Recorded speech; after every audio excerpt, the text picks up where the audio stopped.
Hey everyone, looks like people are coming on now. Glad to see, uh, glad to be on here again. I'm glad to see familiar faces. Give me a few more minutes and I'll be back.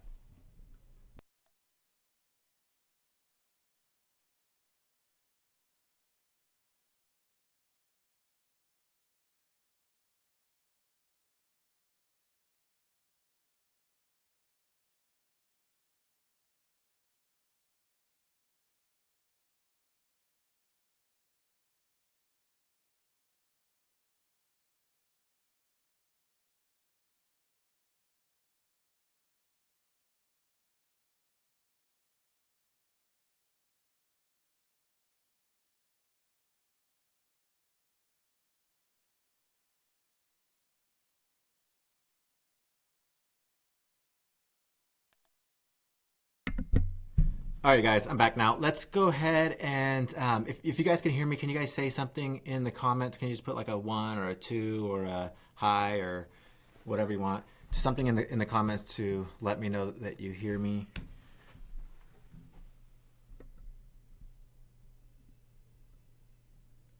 Okay, great. Um, Looked like somebody was just trying to come in my office door.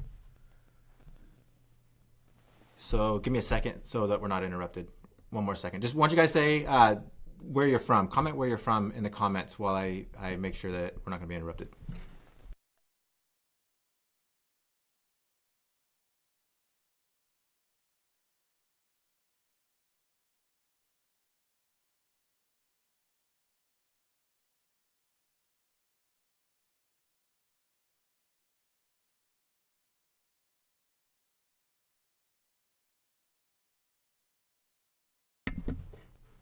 All right, great, guys.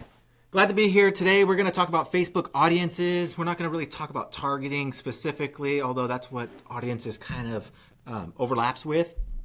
We're going to talk about different types of audiences, and targeting is only a piece of this. And so there's actually different types of audiences that you can make within Facebook, and I list them out right here that you can see on the screen: custom audiences, lookalike audiences, and saved audiences.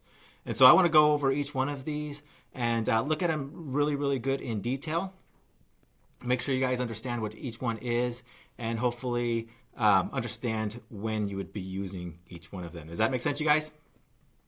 How many of you guys think that information on audiences and targeting and the people that you're going after, how do you guys think, how many of you guys think that that's helpful? Should be everybody, right? Everybody should think that this is helpful. No matter how advanced or how new you are to this, this stuff is really, really helpful. So you've probably heard me talk. If you've heard me talk before, you've probably heard me mention my three P's: people, product, and promotion. And let me turn off my phone. The people, the product, and the promotion. Well, audiences makes up the people. It makes up the one big leg of the three P's. And so it's very, very important to have your audiences down. Once you figure out who your audiences are, you want to keep them, you want to keep them saved, and you want to reuse them over and over and over again. Okay? So, audiences, once you find out who your customers are, who your buyers are, and who it is that you're going to be going after, that right match, you don't have to find audiences anymore unless you're going after a bunch of different niches. If you're trying to build million stores and go after a bunch of different niches, then sure, yeah, you're going to have to find endless audiences. But if you have a store that's based on a niche and you only have a certain amount of products or a certain type of products, then once you found your audiences, you could just throw new products at them all day long once you find out what they like. So the audience part is very, very important. It's basically the deciding factor of whether you're going to get sales or not. If you don't have a people that's going to buy your product, then everything is kind of useless to build a store, to build brand, build everything else. If you don't have the people, the right people, then everything else is useless. So let me go ahead and get rid of this screen that's up right now. As I said, we're going to talk about Facebook audiences, and you can find audiences a lot of other places. You've heard me even mention a few of those. But we're specifically talking about Facebook because that's what we talk about in this group mostly. And so Facebook audiences, and also that's where you're going to find the masses of people. There's people all over the internet But where you're going to find, on Facebook, you could instantly hit in a matter of, hours, minutes, really, if you just, depend on how much you spend, you could hit millions of people. I mean, you have access to that. And so, and these are people that are obviously enjoying leisure time. In other words, they have time to shop, right?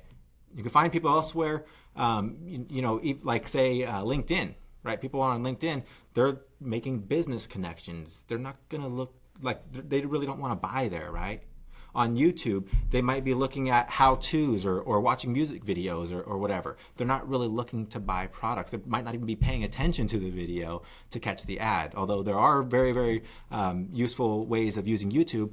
My point is that to really hit the masses, Facebook, you can hit them at every angle because they're there for leisure time. They're there just to check out pictures and just waste time. And so to get that impulse purchase isn't very hard. It's hard in the sense that it's hard to get an impulse purchase, but Facebook is the best way to do it. And so that's why I spend so much time on Facebook. That's why Chris spends so much time and everybody else in the group spends so much time on Facebook, is because that's where the money's at. That's where you're going to get some sales. So you should be able to see my screen now that says, that has the audiences up here. When you go to your business manager, if you just click up in this menu, you will find audiences, and that's what I clicked. I just clicked the audience tab, and that's where we're going to find everything that we're going to talk about today, where to build our audiences. I don't know if you guys are familiar with this tab. Can you guys say something?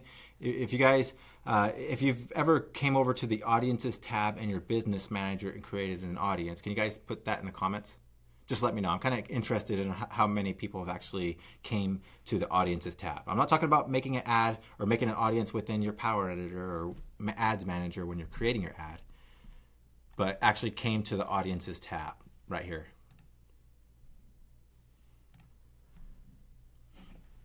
Very helpful. You guys, don't be afraid to click around within your ads manager. I mean, it's yours. Your business manager, it's yours. It's your little item, right? It's your little discovery ground. So play with it. Click where you want, and don't be afraid to see what all of this stuff is up here, right? This is what I try to go over with you guys in this group. I just like to try to make it known. Let this stuff be known to you, because a lot of people just don't like to explore or are afraid to explore because we're going to make mistakes, right? And so what I want you to do is take a chance, go ahead and just click around and just look. You don't have to actually do anything. Just look around with the menus and see what's all there that you could learn about. Okay, just to get familiar with it. But today we're going to talk about the audience tab, and it looks like some of you have not much, and some of you have not at all came here to make your audiences. And that's about what I would expect. I mean, it's one of those things that you don't always have to do. Once you get your audiences in here, you don't really have to mess with them very much anymore anyways. But it's really good to know where this is at. And so what we're going to do, actually, let me show you on the left-hand side. You have these folders that are just kind of organizing folders that it's really easy to find the different types of audiences that you have based on whatever it is you're trying to do. So sometimes I just want to look at the audiences I just made, and so I'll look at my recent audiences, or sometimes I just want to see my audiences that are used within an ad, right? And so I'll look at audiences within audiences in active ads, right?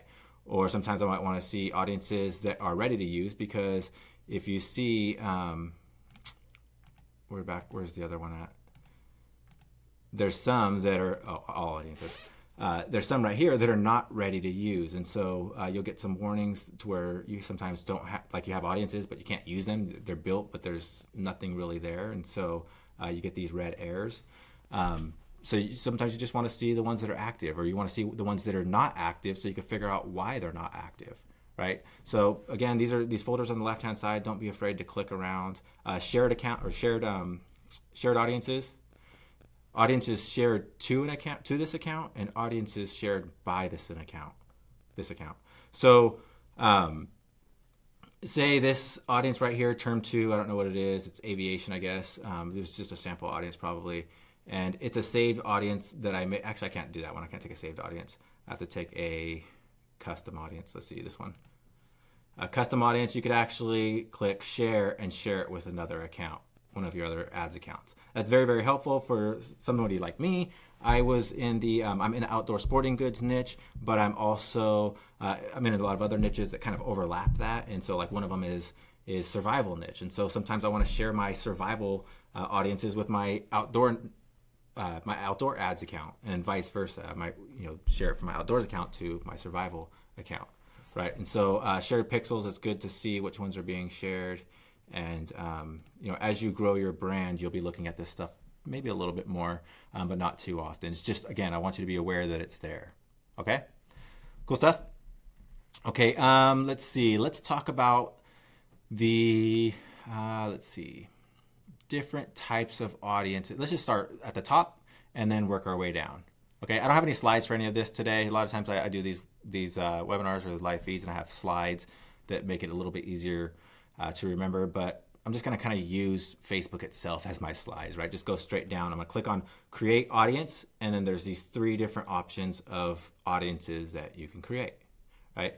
Now those are the 3 that I had here on the cover that said custom audience, lookalike audience, and saved audience, right? Those are the same ones right here: custom audience, lookalike audience, and saved audience.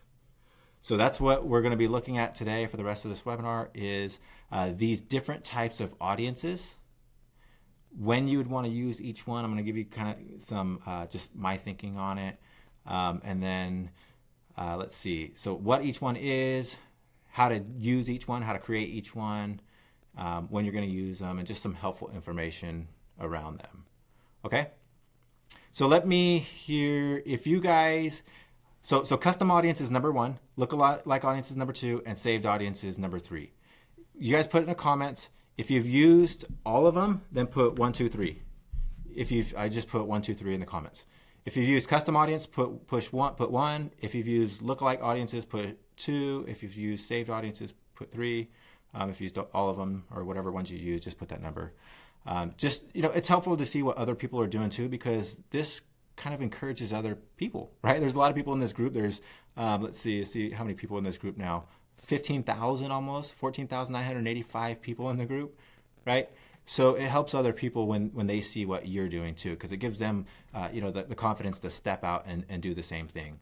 So, that's why I asked you guys to put that information or to comment.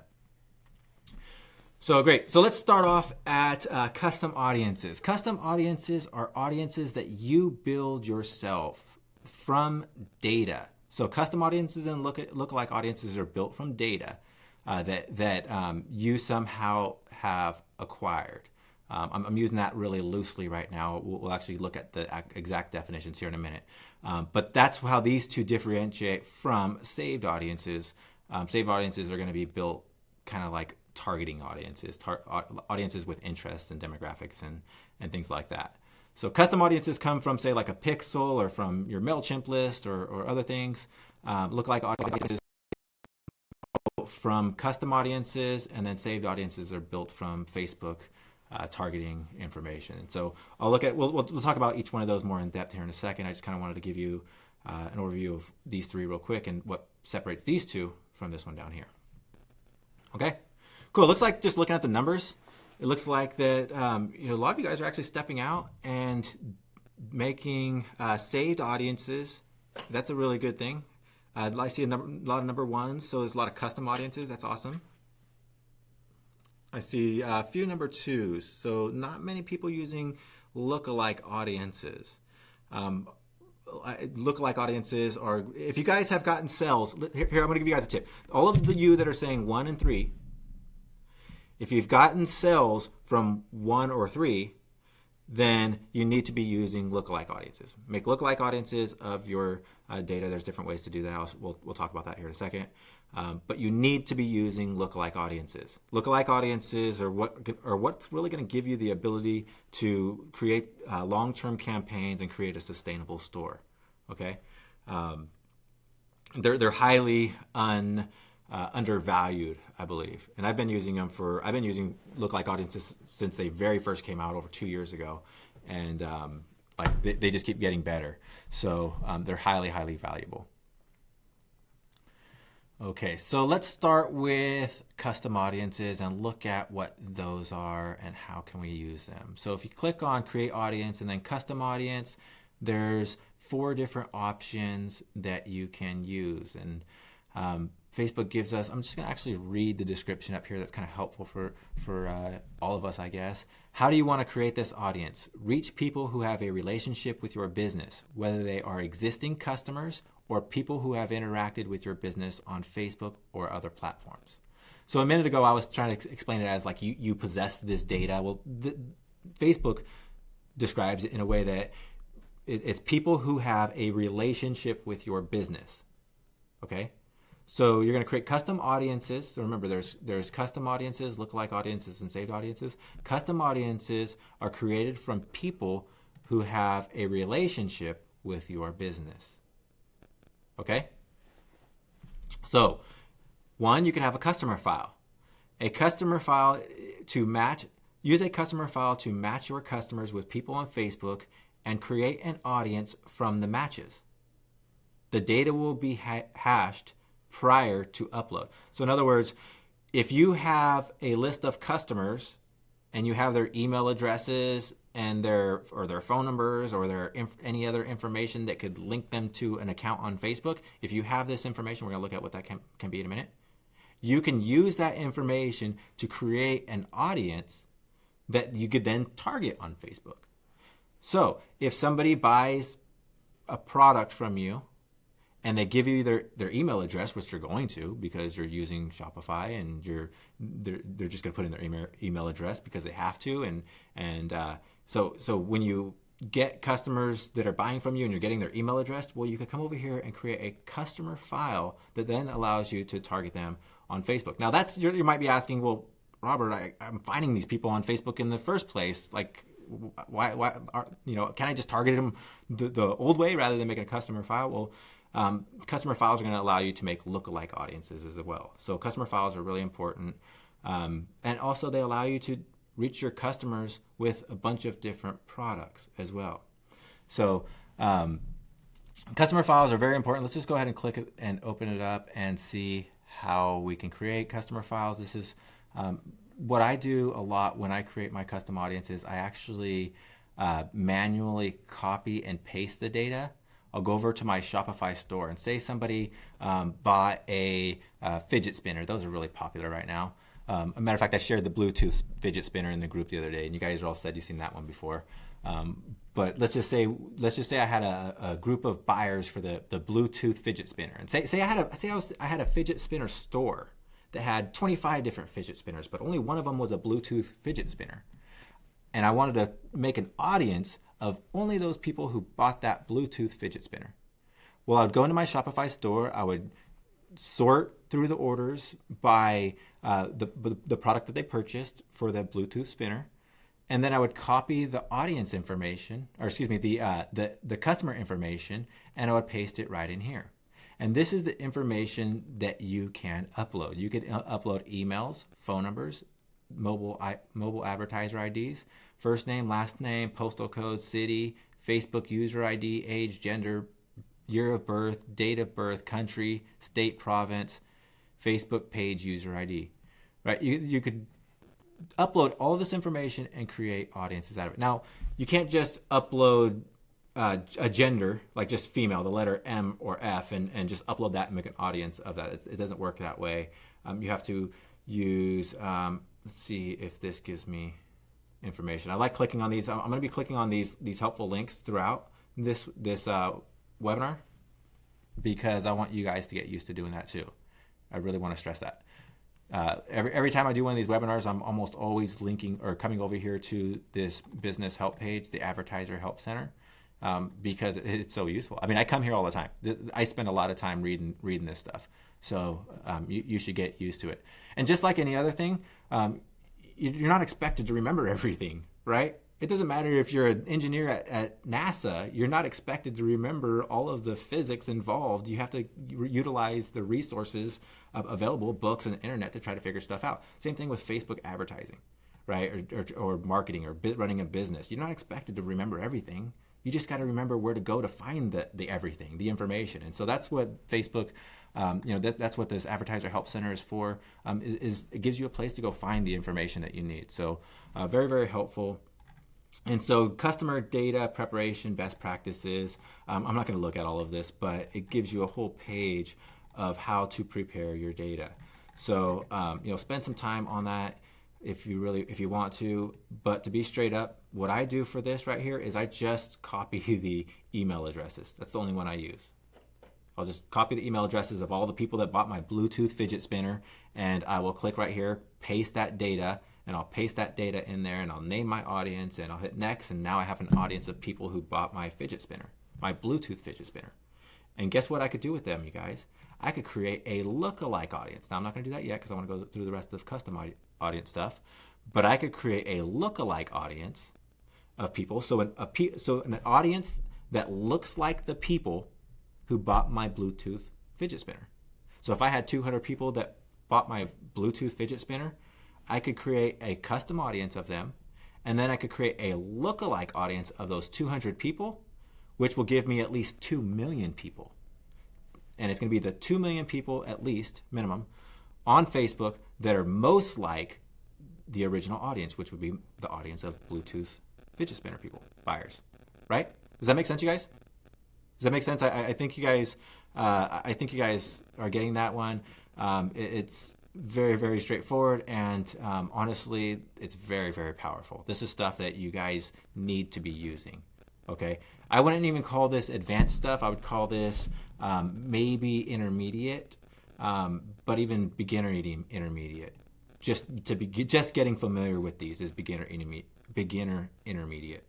Okay, so get started on them. Just learn about them, right away. But again, custom audiences, customer files. You can copy and paste that information, like I just showed you, or you can import from MailChimp. Now, I use MailChimp. I like MailChimp. A lot of people use other email platforms, but I love MailChimp, and I highly recommend it, and I will probably never go from MailChimp, or at least anytime soon, simply because it integrates so easily with everything. And so you could get the MailChimp app. It used to be called Chimpified. I don't know what it's called now, but it would just install right into your Shopify store. And every customer that goes through your Shopify store is automatically put into MailChimp, into a MailChimp list that you pick.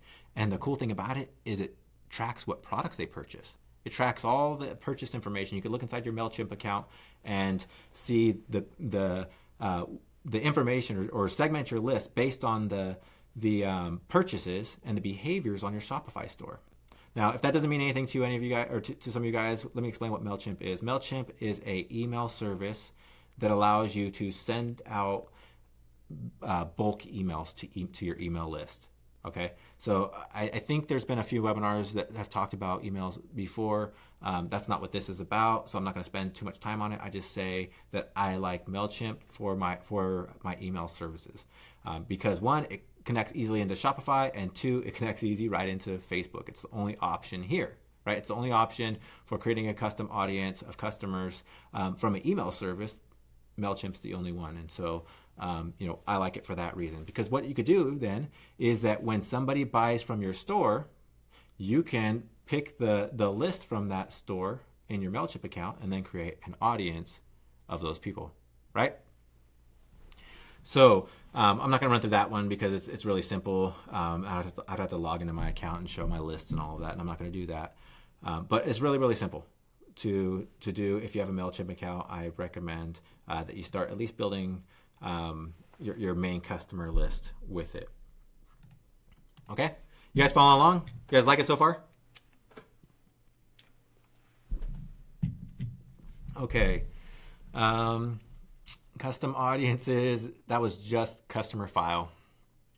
Way more.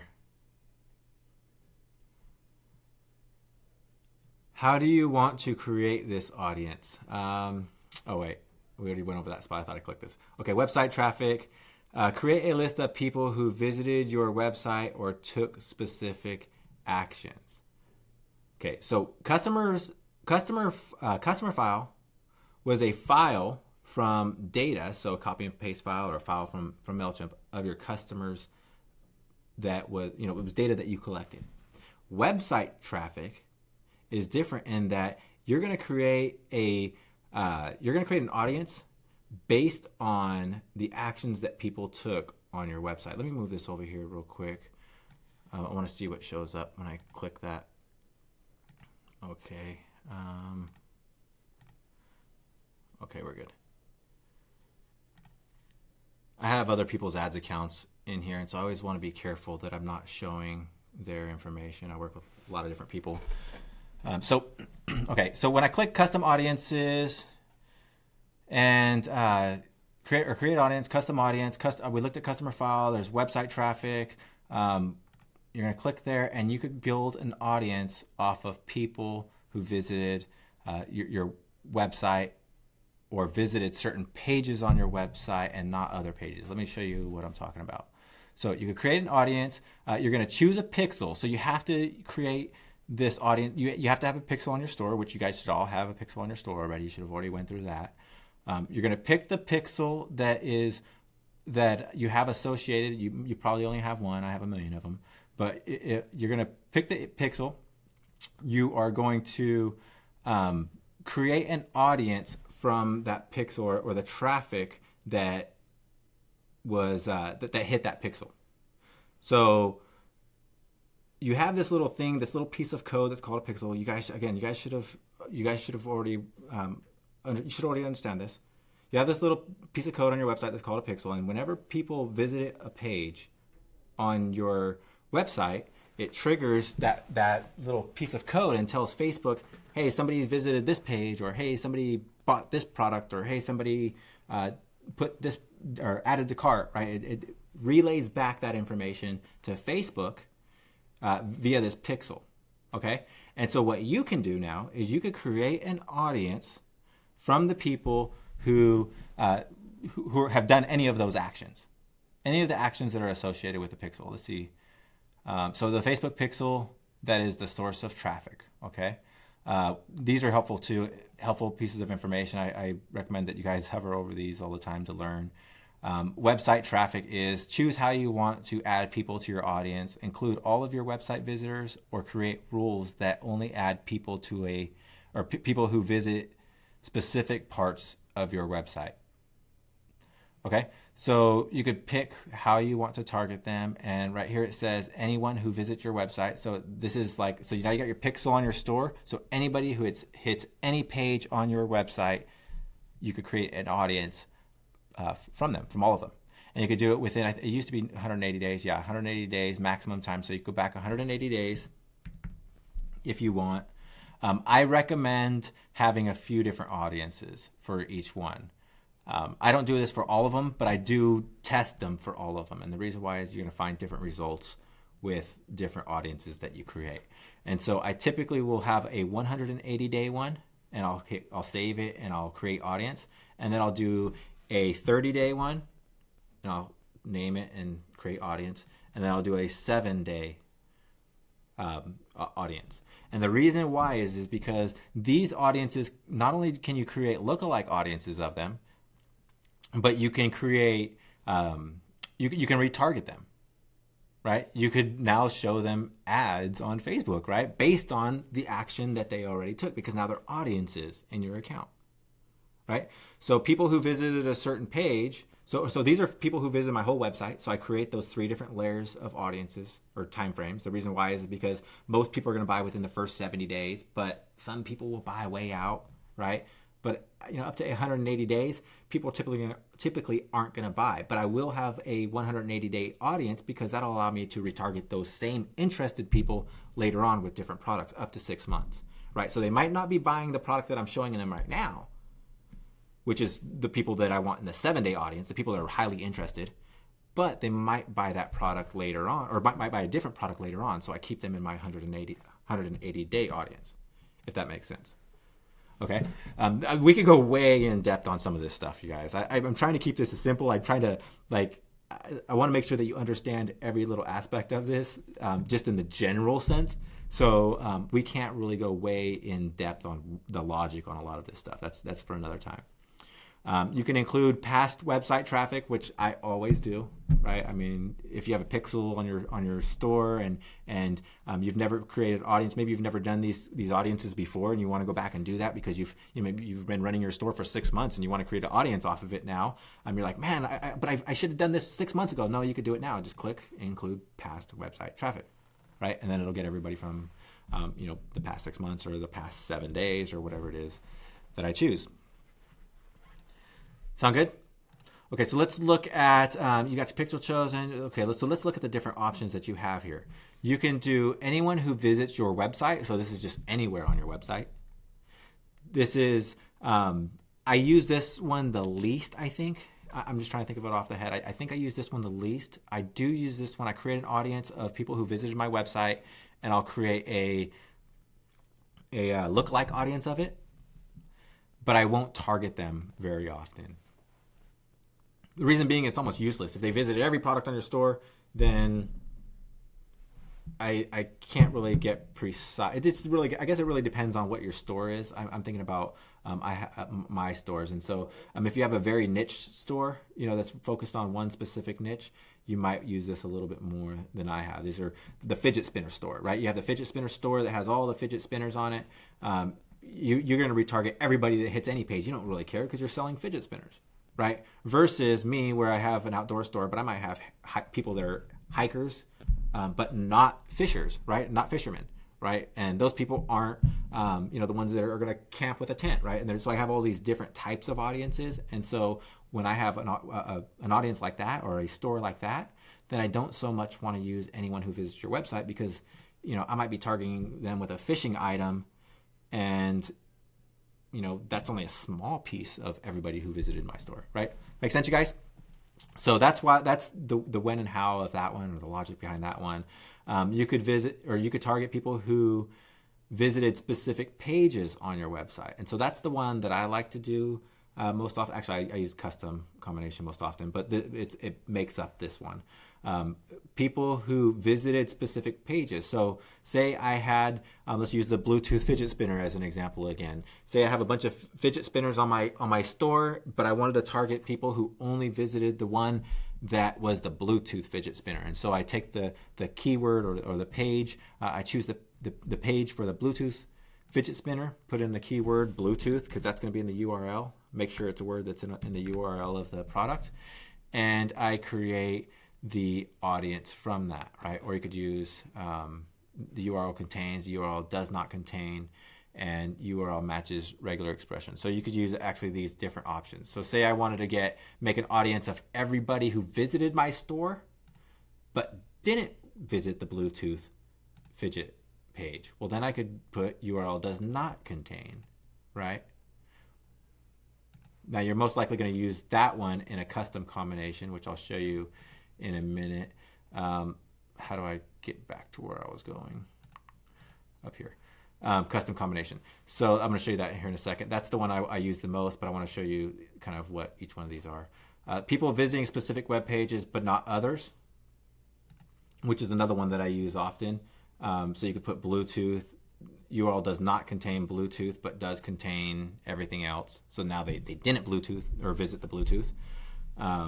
Custom. You could do whatever you want. Customize it however you want. I'm just using it as an example. You guys have to think about this in your own stores. Every store is different, you guys. Every store is different. So URL does not contain or URL does contain. So that's people visiting specific web pages but not others. And then people who haven't visited in a certain amount of time. So people who haven't come to your store in a while, right? And then you could do a custom combination. What happened? Let me refresh this page.